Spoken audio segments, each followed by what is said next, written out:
नमस्कार, greater Jammu virtual के soul speak programme में आप सबका स्वागत है। मैं हूं राजन वैद। अपने पहले भाग में हमने बात की कि किस तरह से भागवत गीता की जो रेलिवेंस है वो इस पेंडेमिक में कोविड-19 के उसका क्या रेलिवेंस है उस पर तफसील से जो है वो बात भी की गई। अपने इस भाग में यानी कि दूसरे भाग में हम बात करेंगे कि क्या वो टीचिंग्स हैं जिसने लोगों के जीवन की दशा और दिशा बदल दी।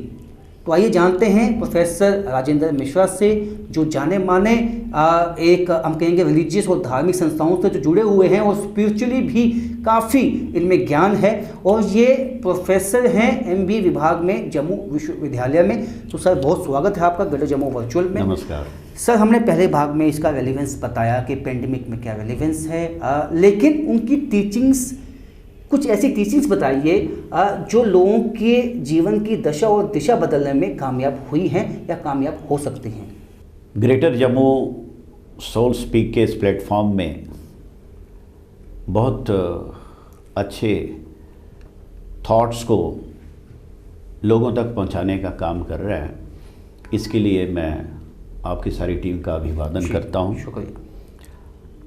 आपके माध्यम से ग्रेटर जम्मू के श्रोताओं को मेरा नमस्कार। भगवान श्री कृष्ण वास्तव में हर एक व्यक्ति के दिल में बसते हैं। जी। भगवान ने गीता में ये कहा, मैं सभी जीवों के हृदय में रहता हूँ। जी बिल्कुल। हृदयेषु अर्जुन तिष्ठति। तो जिस समय हमें ये अवेयरनेस हो कि मेरे हृदय के अंदर तो भगवान श्री कृष्ण रहते हैं, जी, तो क्या कोई प्रॉब्लम बाकी रहती है? बिल्कुल। जिसके ऊपर तू साईं सो दुख कैसा पावे। जिसको ये अवेयरनेस है कि भगवान मेरे साथ है, मेरे भीतर हैं, उसको कोई दुख नहीं मिल सकता।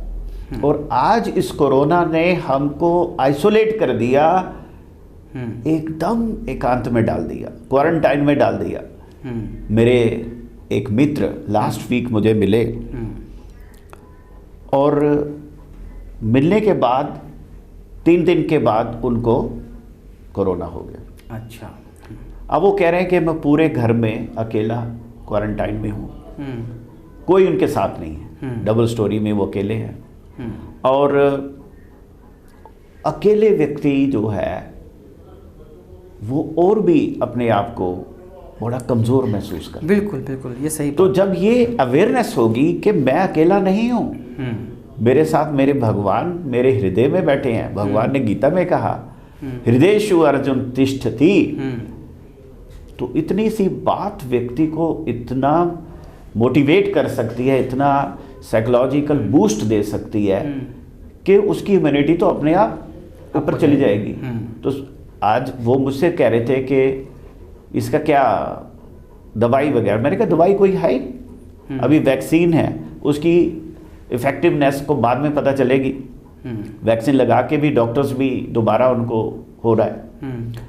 तो असली दवाई है आपकी फिजिकल इम्यूनिटी, जो इस वायरस को फाइट करेगी। अच्छा। और इम्यूनिटी बढ़ाने में आपका मनोविज्ञान यानी आपके मन की स्थिति सबसे ज़्यादा पार्ट प्ले करती है। जी।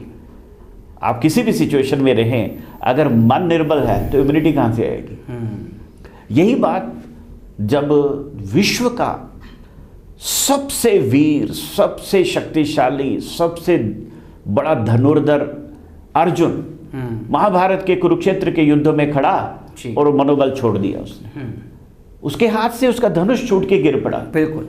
और वो रथ के पिछले भाग में जाके सिर पे ऐसे हाथ रख के बैठ गया। तो सिर पे हाथ आदमी तभी रखता है जब उसका मनोबल एकदम बिल्कुल टूट गया होता, ब्लैंक हो गया। तो आज हमारी यही स्थिति है, अर्जुन वाली स्थिति है। हम अपनी शक्तियों को भूल गए हैं। हमारे अंदर कितनी आत्मबल है, कितनी विल पावर है, वो सब हम भूल चुके हैं। और एक भय से आक्रांतित है। व्यक्ति को व्यक्ति से भय हो गया। और आज तो मैंने सुना कि हमारे कंट्री में तो कोई फॉलो नहीं करता रूल्स, इसी कारण ये दोबारा हो रहा है। और पढ़े लिखे लोग तो ज़्यादा ही इसमें मास्क भी नहीं पहनेंगे या वो नहीं करेंगे, पूरा ध्यान नहीं रखेंगे।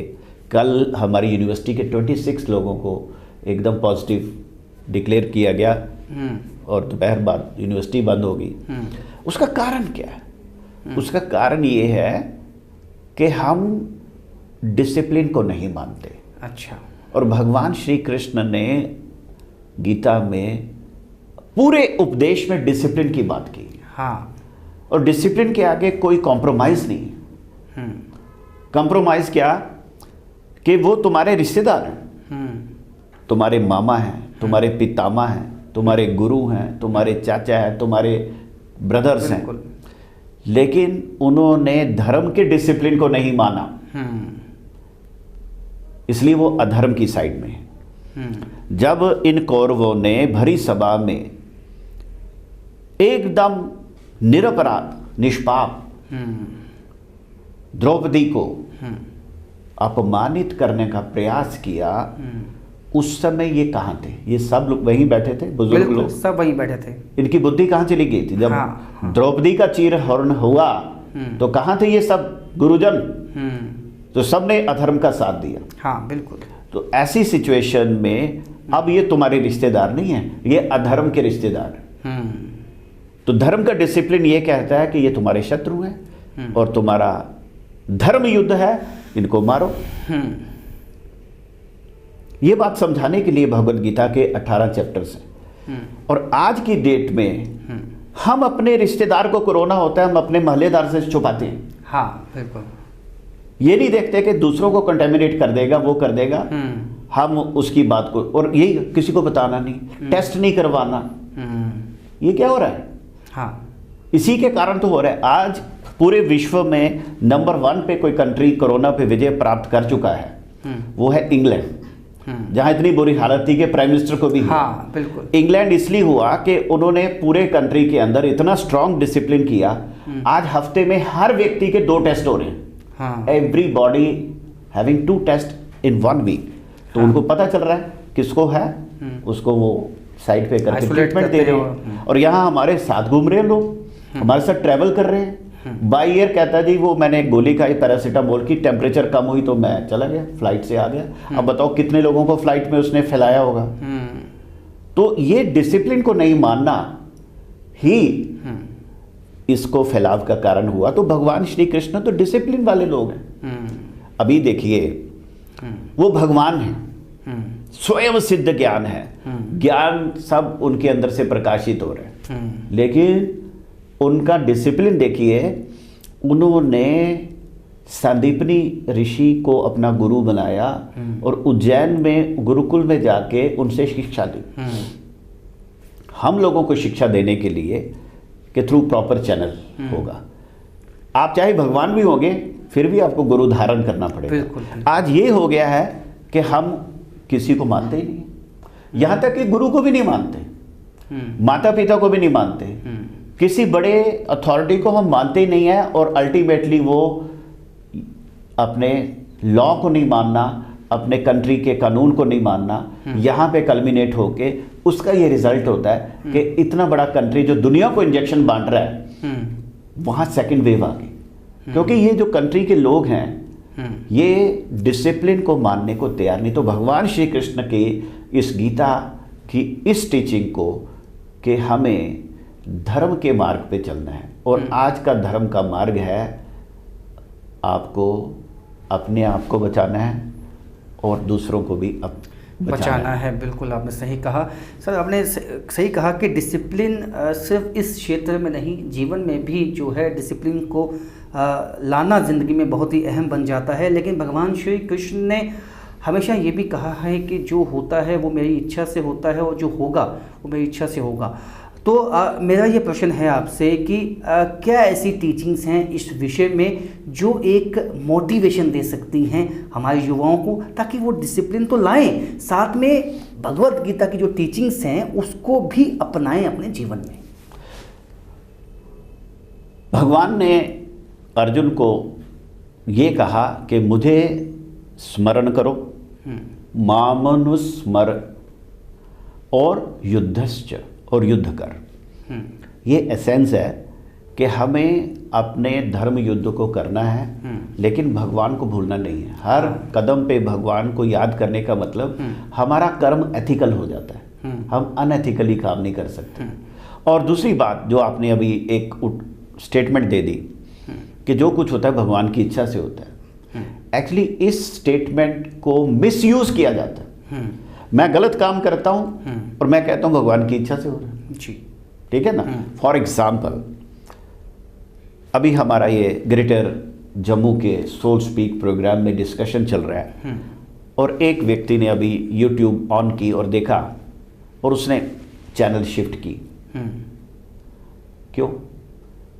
भगवान की इच्छा थी कि वो सुने, तभी वो यहां तक पहुंचा, लेकिन उसने चैनल शिफ्ट की। दैट मीन्स उसकी भी चॉइस है। हाँ, उसकी भी चॉइस। भगवान ने किसी पे इंपोज नहीं किया हुआ। हाँ, बिल्कुल। चॉइस व्यक्ति को दी है, इसको बोलते हैं रिलेटिव इंडिपेंडेंस।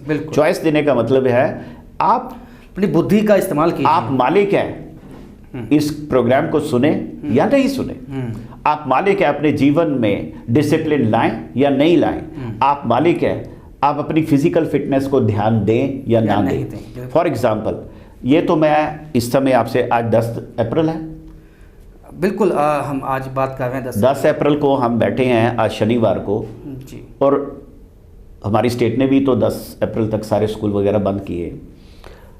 छत्तीसगढ़ के 10 डिस्ट्रिक्ट में कंप्लीट लॉकडाउन हो गया जी, जी।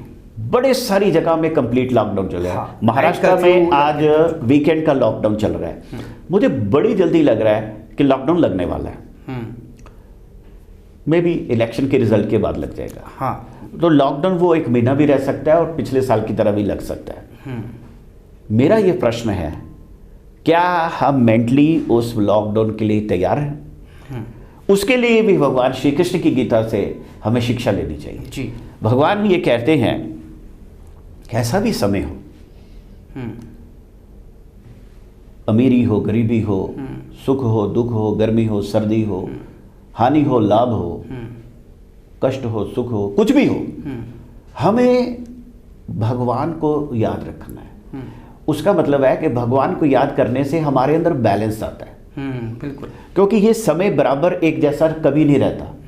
आज पेंडेमिक है, कल नहीं रहेगी, लेकिन उस समय को हम कैसे प्रयोग करते हैं ये भगवान कहते हैं। फॉर एग्जाम्पल, क्या हम लोग ये प्रण नहीं कर सकते कि जो हमारे स्क्रिप्चर्स हैं, जो भगवत गीता है, इसको हमने कभी खोल के नहीं देखा? अभी जब लॉकडाउन पीरियड मिल रहा है, टाइम मिल रहा है, ऑनलाइन क्लासेस हो रही हैं या जो भी ऑनलाइन वर्क फ्रॉम होम हो रहा है, तो क्यों नहीं हम अपने स्क्रिप्चर्स को खोलें, रिविजिट करें अपने कल्चर को। हमें इस बात का क्यों नहीं फक्र है कि हमारे पीछे इतनी बड़ी स्पिरिचुअल साइंस है, state of art spiritual technology है हमारे स्क्रिप्चर्स में। आज मैं पढ़ रहा था कि हमारे महाराजा रणबीर सिंह, जिन्होंने रघुनाथ मंदिर बनवाया, 25 साल लगे उसको बनने में, उन्होंने अपने मंत्रियों को लगाया कि इंडिया के अंदर से सारे एक स्क्रिप्चर्स इकट्ठे करके लाओ, और आज की डेट के हिसाब से उन्होंने अरबों रुपया खर्चा, अगर आज कैलकुलेट करें तब तो सोने की मोहरों के हिसाब से उन्होंने 50,000 खर्चा, सोने की मोहरें, तो आप हिसाब लगा लो। तो इतना पैसा खर्च करके उन्होंने ये रणवीर लाइब्रेरी रघुनाथ मंदिर में बनवाई। ये वर्ल्ड की फाइनेस्ट लाइब्रेरी है, जहां पे भोजपत्र पे लिखे हुए, और लिखाई स्याही पता क्या यूज हुई है? गोल्ड। अच्छा, गोल्ड से लिखे हुए ग्रंथ यहां पे मिलते हैं। हाँ। तो 1850 के 60 में कोई जर्मन आया और वो यहां से एक लाइब्रेरी से भोजपत्र का ऋग्वेद ले गया, जो कश्मीर के भोजपत्रों में लिखा गया था, वो आज तक वापस नहीं किया उसने, यानी वो चला गया जर्मनी में। तो कहने का मतलब ये है कि हमारे पास इतना नॉलेज है, इतना कुछ है, लेकिन हमने अपनी आपाधापी में इसको कभी देखा नहीं। तो भगवान कृष्ण को याद करते हुए उनकी टीचिंग को, भगवत गीता को पढ़ने की कोशिश करें। इस एपिडेमिक, इस पेंडेमिक का लाभ लें, इस लॉकडाउन का लाभ लें। हम फिजिकली बेटर हों, अगर कितना भी लॉकडाउन लगे, आप भी कसम खाएं, मैं भी कसम खाऊं कि हम फिजिकली अपने आप को फिट करेंगे। एटलीस्ट 10-20% अपनी फिजिकल फिटनेस बढ़ाएंगे, मेंटली अपने आप को फिट रखेंगे, और स्पिरिचुअली फिट रखेंगे और सोशली फिट रखेंगे। जिनको तकलीफ हो रही है उनकी हेल्प नहीं कर सकते तो उनका हाल तो पूछेंगे फोन पे। जी बिल्कुल। तो ये सारी बातें इस लॉकडाउन में हम कर सकते हैं जी। इस गीता को अपने सामने रखते हुए। बहुत बहुत शुक्रिया। तो जिस तरह से प्रोफेसर राजेंद्र मिश्रा जी ने बहुत ही अहम बात कही कि भंडार है, लेकिन अपनी आपाधापी में कहीं ना कहीं हम भूल चुके हैं कि वो ज्ञान का भंडार जो हमारे पास है, पहले से है, दुनिया ने हमसे लिया, लेकिन हम ही उसका इस्तेमाल नहीं कर पाए हैं। अगर लॉकडाउन लगाया जाता है तो लोगों के पास ये एक तरह से इसमें भी संभावना है कि वो इसका फ़ायदा उठा सकते हैं। जिन ज्ञान का भंडार जो है उसको नहीं वो समझ पाए हैं, उसको समझने का एक वक्त है, मौका है उनके पास। तो ये बहुत ही अहम बातें इन्होंने बताई। तो फिलहाल मेरे साथ इतना ही। देखते रहिए ग्रेटर जम्मू वर्चुअल।